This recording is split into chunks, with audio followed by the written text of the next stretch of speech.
Good evening, ladies and gentlemen, and welcome to this game of Warhammer 40k. Today we've got Word Bearers fighting off against Tyranids.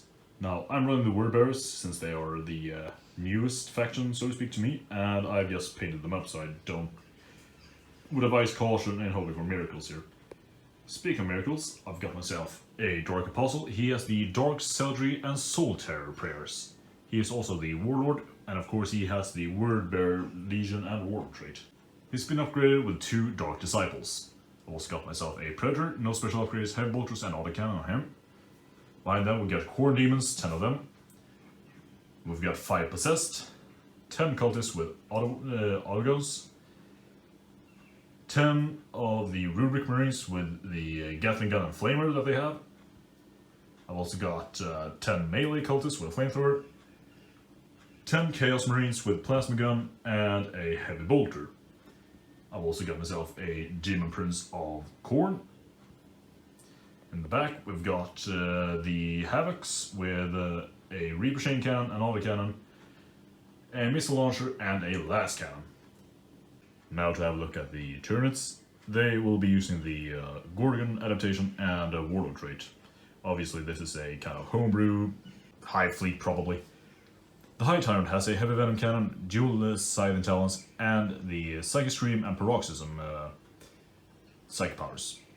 We've got ourselves 24 Termagants, with Devourers, 10 Flying Boys with Flesh Warriors, a Carnifex with Crushing Claws and Scything Talons.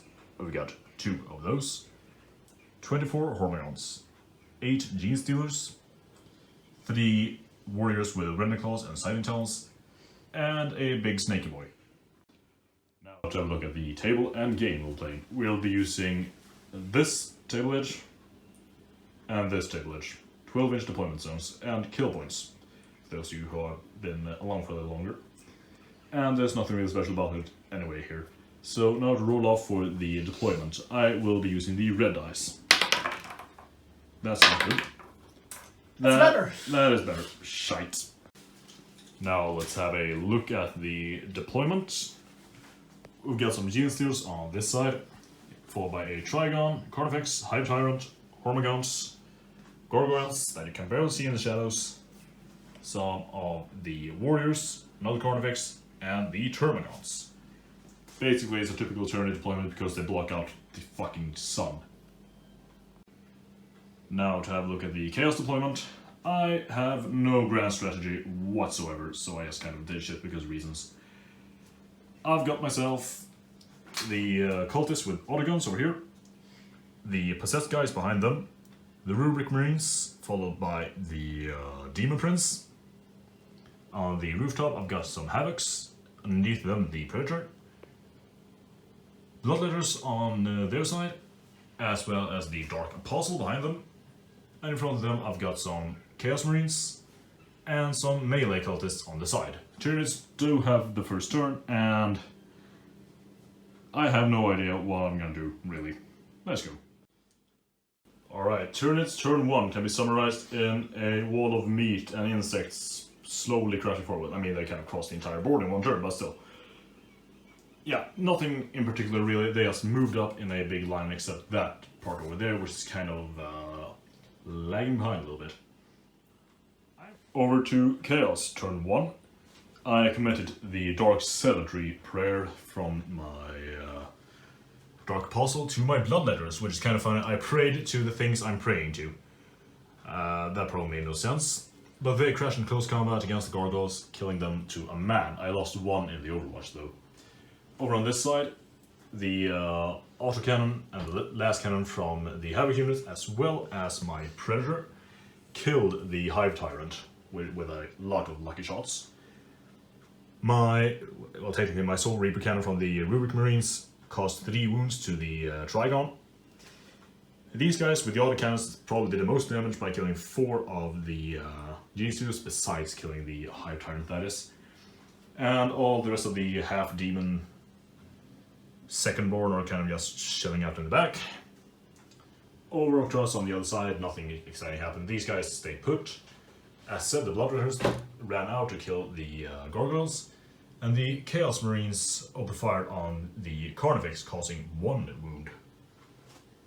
And that is pretty much it. We're about to embrace the Tyranid love on turn 2. Tyranid turn 2, with a lot of shadows moving around the table. Sorry, can't really do a lot about lighting in here. These Termagants moved up and opened fire upon the cultists over here, only really killing 5 of them. The Carnifex charged in here and got cut down after killing 2 of the Bloodletters. Sorry, 1 of them. These Termagants attempted a charge but failed. This Carnifex breached into the close combat against the Rubric Marines, killing 1 of them, causing 1 wound.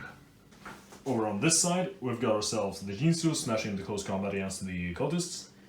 The Cultists, and to no one's unending surprise, managed to kill absolutely nothing in close combat, however losing 3 of their own. It could have gone a lot more worse, but I did manage to kill 1 of them in Overwatch. The Trigon got knocked down to his half health from charging into the Possessed, and I lost 2 of my own guys. And that is pretty much it for right now. There's been a lot of, I wouldn't even say it's bad rolling, it's just comical at this point.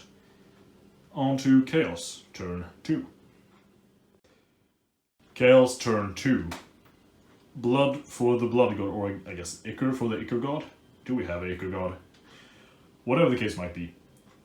The close combat over here ended up in me losing a couple more guys, and him losing another Gene Stealer, but neither was broke actually. I decided to retreat from the Trigon in order to open fire with the Predator and the Havocs, knocking him down another 3 wounds. My Demon Prince charged into the close combat of the Carnifex, who had 1 wound left, and butchered him. And my Rubric Eye also moved back a little bit to give the Demon Prince some space to maneuver. I opened fire upon the Hormagaunts, killing 4 of them with my Chaos Marines. And over on the far side over there, I brought out my close combat guys, opened fire with my pistols on Termagants, killing 2 of them. And in the close combat over here, we got the Bloodletters charging into the Warriors, killing 2 of them and wounding another. So as of right now, I've killed most of the big guys except the Sneaky Snick. And I still have a lot of shit ton of tiny flies on the path. On to Tyranid turn 3. The Termagants moved up and opened fire upon my Chaos Marines, killing 2 of them, with their Devourers no less, and killing the Cultists in close combat. I will not mourn their passing. The Hormagaunts crashed into close combat against the Bloodletters, killing all but 1 of them, and that one managed to cause 1 wound to the Warrior. The Trigon made a ill-fated attempt to attack the Demon Prince, and yeah, well, you can kind of figure out how that ended. And that is pretty much it. And yeah, his Gene Stealers managed to wipe out the Cultists, and there are 2 left of them. And that is it for turn 3. Alright, into Chaos turn 3. My Possessed finished off his Gene Stealers, moving up the tank over here. Combined fire from the Havocs and the Rubric Marines opened fire into the mess of Hormagaunts. As you can see, I don't even know how many I killed, a lot. And I pulled an ugly one by moving out of my Bloodletter, by retreating him. I tried to charge with the Demon Prince, but yeah. I needed 9 inches, I rolled Snake Eyes. And my Chaos Marines over there finished off the Termagants, thanks to the help of the Dark Cemetery prayed by my Warlord, as you can see over there. As of right now, the Tyranids have a Warrior with 1 wound and 4 Hormagaunts. Turn 4. I am fairly confident we can say game over. The Warrior managed to charge into close combat against the Demon Prince, and I guess he got crushed by the Fist of God. And due to that, the Hormagaunts kind of failed their morale test and ran off. And that is it, a Chaos victory. Now to have a look at the game in hindsight, there's not really a whole lot to say. This was our first Warhammer 40k game in a long time. I really just want to try out my new Wordbearer force with the new Chaos models from the Vigils and Blaze campaign. And, well, they did look a lot better on the table than the camera can do justice, to be honest. Not to pat myself on the back too much. But, as it comes to tactics, there really wasn't any in particular. The Tyranid player doesn't actually play Tyranids, those were my Tyranids. And I think losing the Hive Tyrant so early probably cost him the entire game. and the poor rolling did absolutely not help. As for my own plan, I kind of just try to maintain a gun line with supporting units, melee units, kept right behind the rifles, and keep my flanks somewhat, not really secure, but maintained by cultists, since I don't really give a shit about what happens to them, so if they die, and that's it, because I can always send in some bloodletters, or possessed, or a demon prince if it is needed. But in general, I thought it was a decent game, a little bit one-sided perhaps, but I think that was just down to bad luck, really. With all this said, we're trying to get a little bit more into Age of Sigmar and Warhammer. We mostly post Flames of War and Team Yankee battle reports. But I've been having a lot of fun painting up a Seraphon army, and I've got some Agnes Deepkin and some Legions of Nagash. And as it comes to Warhammer 40k, it's always the old classic, but you know, it's a lot more work to get a proper game up in Warhammer 40k than, for example, Flames of War. Let me know what you thought in the comments, and leave a like if you enjoyed it, subscribe for more, and as always, have a good one.